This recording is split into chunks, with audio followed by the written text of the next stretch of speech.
day 3 of IndigAthon. I've already finished 2 books, which I'm kind of surprised at. The first one was This Accident is Being Lost by Leanne Batassimsock-Simpson. Brody hosted a bunch of sprints on Sunday night, the first day, and I managed to get to like 2 pages before the end during that, and then I finished it last night.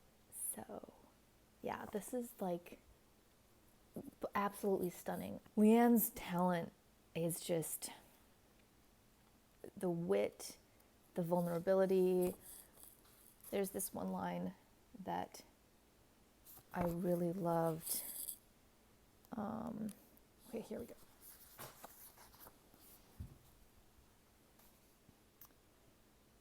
I hear the grains hitting the bottom of the boat. I hear the wind. I see ducks and geese sitting and eating and smiling because they showed us this first and they remember. There is nothing more gentle than this. Nothing is killed, nothing is pierced, nothing is stolen, nothing is picked even. This is definitely one that I will be rereading, coming back to little parts of, to just bring this sort of sense of calm and awe. And I want to read like literally everything else that she has ever written. And then this morning while I was eating breakfast, I finished listening to Johnny Appleseed. Oh my goodness, I'm so glad that that was one of my first choices for the month. Johnny's voice, just the whole narration is absolutely fantastic. It almost reminded me of Birdie by Tracy Lindbergh, because there was kind of like this reflecting on past experiences with family while kind of being rooted in this like present time as well, and just kind of like going back and forth between different times. But yeah, it was absolutely wonderful. And the author's note that Joshua Whitehead wrote, like the sort of acknowledgement section, was so beautiful, so full of love for all these queer Indigenous authors. So many names that I recognized. I was like, oh my gosh, what a wonderful list. Like Leanne was on it. Catherine Never Met, who wrote The Break, which was the group book last year. My brain is blanking out. Gwen Benaway, Daniel Heath Justice, Tommy Pico. Oh, that reminds me, I need to read some of Tommy Pico's poetry books someday. I think they have some in that collection that I have. But yeah. So I kind of derailed my plans because I was going to have Empire of Wild be my next paper book, but I think that this week calls for some middle grades. I just started listening to Race to the Sun by Rebecca Roanhorse, and the humor and adventure of that is definitely what I needed for today. So that being said, there probably won't be more talking updates this week. I may just have more of an aesthetic vlog because I don't know what's gonna happen. So I'll probably also pick up Words Like Thunder or reread Islands of Decolonial Love, because poetry is also a really calming thing for me. So yeah. I also have to make a snack for the Instagram photo.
Oh man, what an intense day.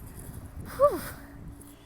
I'm out here in the 71, I think, Fahrenheit degree weather, which is like, I guess, 21 point something Celsius, which is seriously probably breaking records for November 7th here in northern Michigan. I don't think it's ever been this warm this late in the year, and I'm just about to start mapping the interior. Yay!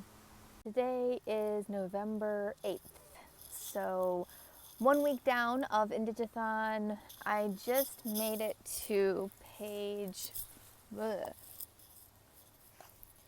43 in mapping the interior, and it's really good so far. It's not that scary, but the writing is beautiful. I've been continuing to listen to more All My Relations episodes. A couple nights ago, my parents and I watched this short documentary on like food sovereignty from Vision Maker Media, which was on Canopy, and that was really good. My parents were very like sucked into that. And then I think, was it Friday night? I think it was Friday night, or no, Thursday. Yeah, it was Thursday. What a week. God. So Sarah and I watched this poetry reading from the Edmonton Public Library on Zoom, which featured 4 Indigenous writers: Jessica Johns, Molly Cross Blanchard, Matthew James Weigel, and Jay Simpson, who actually has a story in Love After the End. But that was so, so good. There were so many gorgeous poems, and now we were like, we want to order all of these people's books now. I think most of them are still like in the publishing process, but pre-order them. Yeah, I guess that's it. I'm hoping to make some more good progress in mapping the interior. I don't know. I have so much homework to catch up on because my brain has been just so shot this week. I know it's okay that I have like 4,000 words on my sort of NaNoWriMo-ish project that I have to do for my writing class, because we were literally living through history, and 4 years of trauma is suddenly catching up to us more than we thought it might. I don't know. My whole body feels so tense. But I have to catch up on that, I guess. But I will keep this vlog posted until the end of the day.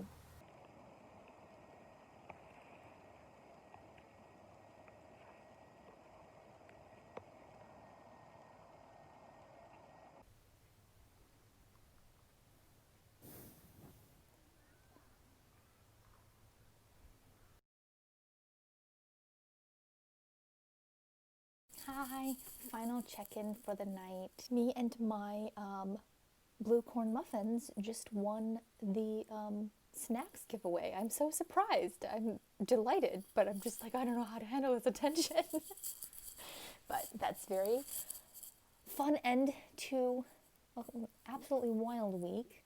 So thank you so much, Michelle and Brody, for that. And I will definitely be buying more Indigenous literature with the gift card.